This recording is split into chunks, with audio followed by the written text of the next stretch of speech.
Hey guys, Carl Cooper here with On the Black, and I'm joined today by Joe Janish of Mets Today. How you doing, Joe? Doing well. So for those out there who may not have visited Mets Today or don't know about you, why don't you just give a little bit about yourself really quick? Okay, well, I started Mets Today in the winter of 2005, basically an outgrowth of something that was called OnBaseball.com.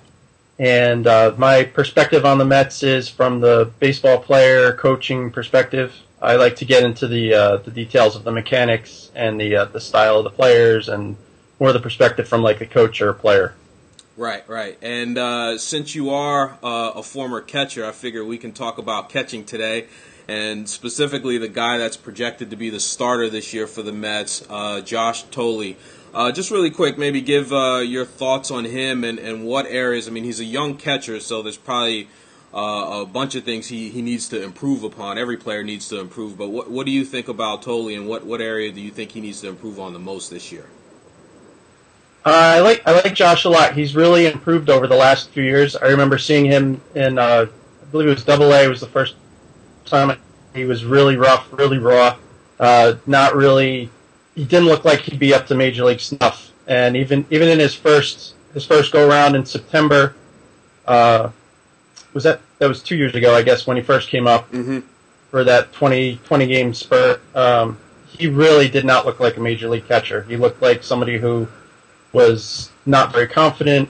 He didn't seem to have really good hands. He looked a little nervous, little underwhelming. So when he came back last spring, I thought he did like a 200% turnaround. He looked tremendous compared to the way he looked before.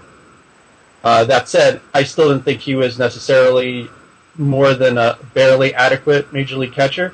He made tremendous strides. So, assuming that he made similar type strides over this past winter, I'm pretty excited to see what's going to happen here.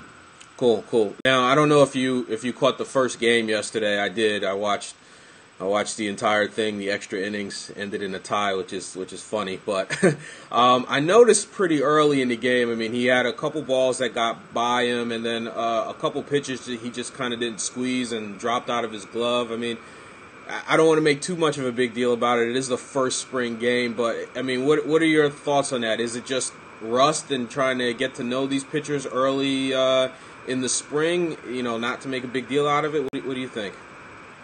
It's probably a combination of a number of different things. For all we know, he could be using a brand new glove. I mean, that's something that could be a couple years ago. I think part of it also is the rust. It's partially nerves. I mean, he hasn't. I don't think he played winter ball this past year, right? Because he played the year before. Yeah, I don't remember anything of hearing about him playing winter ball this year. Yeah, so there's definitely an adjustment period. You're in the game for the first time. Your adrenaline's running a little bit. I think nerves probably had something to do with it. I think a lot of it too has the familiarity with the pitchers. Although he caught Mejia. He had some issues with Mejia, but he has some pretty hard stuff that moves very quickly. Right. Again, I don't love Thole's catching mechanics. I think his hands could be a little more relaxed, and I think he could go to try to catch the sides of the ball as opposed to the back of the ball. It's kind of hard to. Maybe I can describe it. It's like if you catch the ball kind of like this, catching the back of the ball. Whereas if you catch the ball, you can catch the side of the ball like this, or like this, or like this. Right. It makes a bigger difference in how you actually receive the ball. When you're always catching the back, you're always kind of like defending the ball.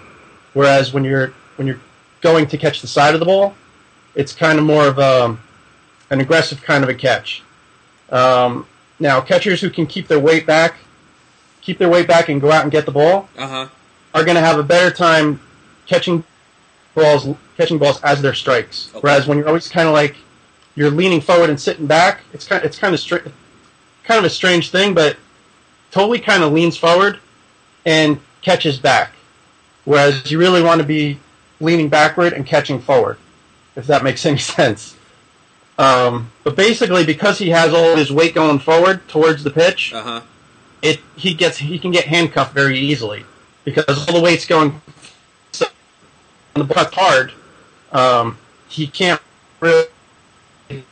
If you're moving forward and your hand is is automatically going forward to try to keep your balance. Yeah. It's hard to catch really hard-breaking sliders like the things that Mejia throws. He throws that hard cutter. So I think that's part of Thole's issue. I wouldn't be too concerned about it, though, because it's early in the spring, and I think after he gets more used to the pitchers, and they get more used to him, and they start hitting their spots, a lot of that, too, is pitchers not hitting their spots. He's set up waiting for a pitch on the outside part of the plate, and then it goes to the inside. It makes it that much more difficult when the ball's coming in at like 92, 93, 95 miles an hour. Right. Okay. Well, that's an interesting perspective. I like that though. Now the guy that's projected to be the backup catcher, Ronnie Polina. I remember when he first signed with the Mets. One of the things he kind of hinted at was that he's not really coming here to be a backup. He wants to be a starter. And it's interesting. He said it's kind of good that he says that because hopefully that'll help push Thole. Competition's always good, but what are your thoughts on Polina? Do you think that he can be an everyday catcher? I mean, are the Mets sold on Thole? Is he going to be the starter? Does Polina have any shot at being the everyday guy? I think Polino has a really good shot to be the everyday guy. I've always felt like Polino has the athletic ability to be an everyday catcher. Mm-hmm. He's not a tremendous defensive catcher, but he's pretty good. He's got good raw skills to be a good catcher. He can hit a lot better than most catchers these days. He has a pretty strong arm. His feet are pretty good. I think he's the type of guy who could definitely catch anywhere from 100 to 130 games a year. I know he has some issues with right-handed pitchers, but I don't think it's such a tremendous thing that it'll keep him out of a lineup if he's the guy. Right. And the Mets are 1,000% behind the idea that Thole can be an everyday catcher. I think they want to see if he's going to improve with the bat a little bit. Mm-hmm. I know everybody's high on the fact that he can make contact and get on base, but they're going to need some offense. And Paulino has the potential to hit 15 to 25 home runs if he's going good, and he can be a better than adequate defensive catcher. So I think that.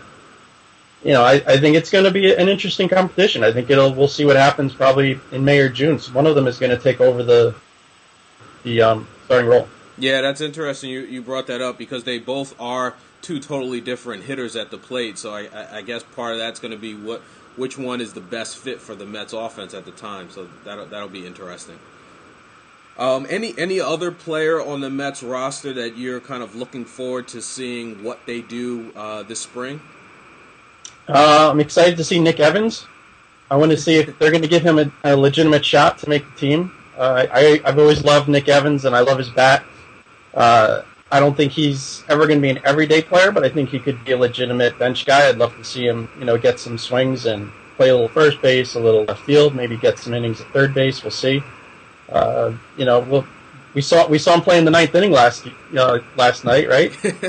He got into the game there for about 3 or 4 outs, so that was pretty cool. Yeah. I'm also looking forward to their Rule 5 pick, Beato, the reliever. Uh-huh. I like his mechanics. I like the way he goes straight at the plate. I like his sinking fastball. I think he gets a little bit too much of the plate sometimes, but we'll see. We'll see how he does. And Brad Emus, I think everybody's excited to see him. Yeah. And it's gonna be an interesting spring. We're gonna see a lot of new faces, and hopefully someone's gonna figure out that second base job. And there's a lot of pitching roles. It should be fun. Right. Well, hey, Joe, I want to thank you for coming on the show with me today. For those of you out there, please check Joe out over at MetsToday.com, and would love to have you on again at some point throughout the season.